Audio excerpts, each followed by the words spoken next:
I give it to him and his wife for getting their ass on the camera. Shit, she wasn't supposed to get on the camera. Despite how she looked, she wasn't supposed to get her happy ass up there to back him up. She didn't backing him up while he was fucking. Why she got to do it now? He right his wrongs on the internet, or he didn't have to say nothing. Sometimes it's better left to just shut the fuck up. And I feel like he didn't do it, and her dumb ass got back on another video talking about this is the hat of this, and I got the shield of this on. I didn't ask you for your fucking. She had the whole armor of Jesus. I thought she was explaining some Avenger shit. I cut that video off. I didn't want to watch that. Listen, they got me fucked up. That's it. Next time I'm a plan for it. Oh yeah, because he said he's coming back. Oh yeah, y'all got books in here. Y'all upgraded for real. Y'all got books. I like this shit. All right. Okay, so y'all know we can't leave y'all on a negative note. We got to turn it around and leave you with something positive. So this week, our Keeping It Cute goes to Dr. Shaquille O'Neal. Yes, the tall black man who dominated the basketball court for years and years and years. Dr. O'Neal earned his doctorate. He apparently, I guess at some point in time somebody said something about just shut up and dribble. I think they said that to LeBron. Because he was doing things outside of basketball. But Dr. Shaquille O'Neal has a joint ownership of at least 155 Five Guys Burgers restaurants, 17 Auntie Anne pretzel restaurants, 150 car washes, 40 24-hour fitness centers, a shopping center, a movie theater, and several Las Vegas nightclubs. And in addition to his business holdings, he still earns $22 million a year from different endorsement deals. So today our Keeping It Cute goes to him for just being a black man who is securing his bag in multiple different ways. And probably in instances where people think you like a one-trick pony. May we all learn these lessons and try to elevate ourselves. Ashe. Hey,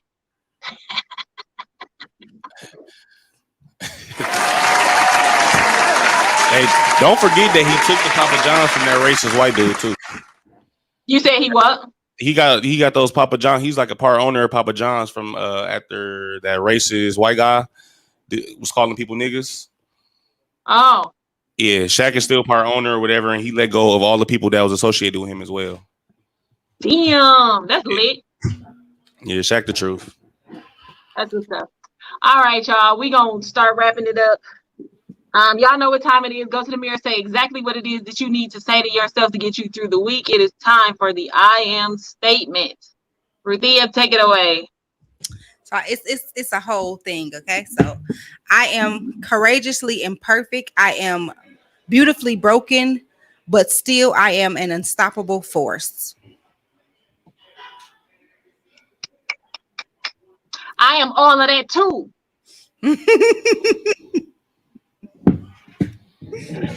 What about you, Theo Teddy Brandon? Who are you today?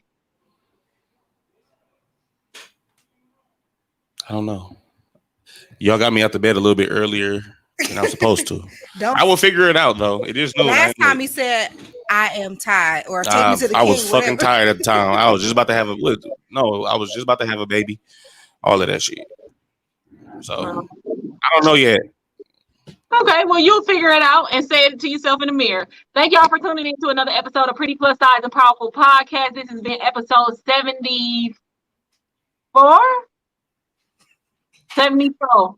I think son's throwing up gang signs in the back. I don't know what he's doing. All right, make sure y'all follow us on all of the things. Pretty Plus Size and Powerful on Facebook. Pretty Plus Size and Powerful with group at the end. Make sure you join the group. Check out the website at www.prettypluspower.com. Follow our Instagram at Pretty Plus Power. You can follow me on all of my social media at Zebo_P3. Ruthia, where can they follow you?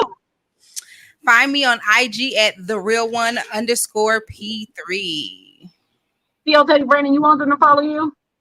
On Instagram, King Teddy, Facebook, Theophilus Johnson, and OnlyFans / Move Your Hand. I can't.